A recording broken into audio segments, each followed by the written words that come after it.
ሰበር ዜና በአክሱም ዩኒቨርሲቲ ኮሌጅ ተማሪዎች ላይ ጥቃት መፈጸሙ ተሰማ። ትብብር ለኢትዮጵያ አንድነት በኢሰመኮ የአርሲ ሪፖርት ላይ ጽኑ ተቃውሞ አቀረበ። የአፍጋኒስታንና ፓኪስታን ድንበር ዘለል የአየር ጥቃት ቀጠናዊ ጦርነት የመቀስቀስ ስጋት በደቀነበት ቅጽበት እስራኤልና ሄዝቦላ ደም አፍሳሽ ውጊያውን በስምምነት ለማቆም መወሰናቸው ታወቀ። የባህር በር የልማት ጉዳይ እንጂ የግጭት መንስኤ አይደለም ሲሉ ዶክተር ጌዲዮን ጢሞቲሞስ ገልጸዋል። የኢትዮጵያ የውጭ ጉዳይ ሚኒስቴር ጌዲዮን ጢሞቲሞስ በለንደን ቻተም ሃውስ በተዘጋጀ መድረክ ላይ የኢትዮጵያ የባህር በር ፍላጎት የቀጠናዊ ልማትና እርስ በእርስ የመደጋገፍ ጉዳይ እንጂ እንደ ግጭት ሊፈረጅ እንደማይገባው ገልጸዋል። ሚኒስቴሩ አክለውም ኢትዮጵያ ባህር በር አልባ መሆኗ በንግድ ሎጂስቲክስና በረጅም ጊዜ ኢኮኖሚ እቅዶች ላይ ተጽዕኖ ማሳደሩን ጠቅሰዋል። በመሆኑም ኢትዮጵያ በቀይ ባህር ላይ ካላት ፍላጎት ጋር ተያይዞ ለሚነሱ ቀጠናዊ ስጋቶች መለሳለስ ማሳየቷን አስታውቀዋል። ዊነር ኮሌጅ ተማሪዎች ላይ ጥቃት መፈጸሙ ተሰማ። በአክሱም ከተማ በሚገኘው ዊነር ኮሌጅ ግቢ ውስጥ ታጣቂዎች በኃይል በመግባት በፈተና ላይ በነበሩ ተማሪዎች ላይ ከፍተኛ ድብደባና ማስፈራራት መፈጸማቸውን የኮሌጁ ዲን ረዳት ፕሮፌሰር ወርቅነህ ገብረስላሴ ለአክሱም ፖሊስ ባስገቡት አቤቱታ ገልጸዋል። በጥቃቱ 50 ገደማ ተማሪዎች የአካልና የስነ ልቦና ጉዳት የደረሰ ሲሆን የኮሌጁም ንብረት መውደሙ ተገልጿል። ድርጊቱ በአካባቢው በስፋት እየተካሄደ ካለው ተገዳጅ የውትድርና ምልመላ ጋር የተያያዘ ሳይሆን እንደማይቀር ታዛቢዎች ጠቁመዋል። የብሔራዊ ምርጫ ቦርድ የ44 የምርጫ ክልሎች ውጤት ይፋ አደረገ። የኢትዮጵያ ብሔራዊ ምርጫ ቦርድ የ7ኛውን ጠቅላይ ሀገራዊ ምርጫ ውጤት የማረጋገጥ ሂደቱን በመቀጠል የ44 ምርጫ ክልሎችን ውጤት በይፋ አስታውቋል።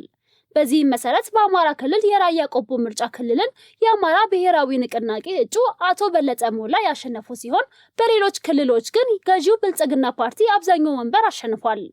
በዛሬው እወጃ ከፍተኛው ድምጽ አቶ ቲያሚዮ በ242357 ድምጽ ሲያገኙ በአንጻሩ እጅግ ዝቅተኛ በሆነ ድምጽ በ43 ድምጽ ብቻ ማሸነፋቸው የጸደቀው የነጻነትና እኩልነት ፓርቲ እጩ ቤዛ የማነ መሆናቸው ተገልጿል። የሆርሙዝ ወሽመጥ በድጋሚ ተዘጋ። የአሜሪካና የኢራን ስምምነት የውስጥ ክፍፍል ፈጠረ። በአሜሪካና በኢራን መካከል ስምምነት ተደርሶ ማዕቀብ ቢነሳም ቴሄራን የሆርሙዝ ወሽመጥን በድጋሚ መዝጋቷን አስታውቃለች። እስራኤል ወታደሮቿን ከሊባኖስ ለማስወጣት ፈቃደኛ አለመሆኗንና አሜሪካ ወታደራዊ እንቅስቃሴዋ ሙሉ በሙሉ አለማቆሟ ለዚህ ውሳኔ ሰበብ ሆኗል። የኢራን አብዮታዊ ዘበኛ ቅድመ ሁኔታዎች ሙሉ በሙሉ እስካልተሟሉ ድረስ ወሽመጡ ለማንኛውም የንግድና የነዳጅ መርከብ ዝግ ሆኖ እንደሚቆይ አስታውቋል። የአሜሪካና የኢራን ስምምነት የነዳጅ ዋጋን ቀነሰ። በሀገራቱ ውስጥ ግን ክፍፍል ፈጠረ።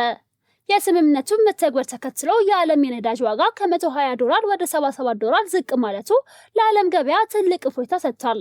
ይሁን እንጂ ይህ ስምምነት በሁለቱ ሀገራት የውስጥ ፖለቲካ ላይ ትልቅ ክፍፍል የፈጠረ ሲሆን በኢራን ለእስራኤል ፋታ ይሰጣል በሚል በአሜሪካ ደግሞ ኢራንን ይበልጥ ያጠናክራል በሚል ተቃውሞ እየገጠመው ነው።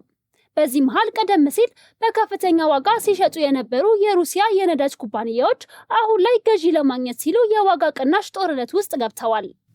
እስራኤልና ሄዝቦላ በተኩስ አቁም ስምምነት ላይ ደረሱ። በደቡብ ሊባኖስ የተከሰተውን ከባድ ውጥረት ተከትሎ እስራኤልና ሄዝቦላ በአሜሪካ፣ ኳታርና ኢራን አሸማጋይነት የተኩስ አቁም ስምምነት ላይ ደርሰዋል።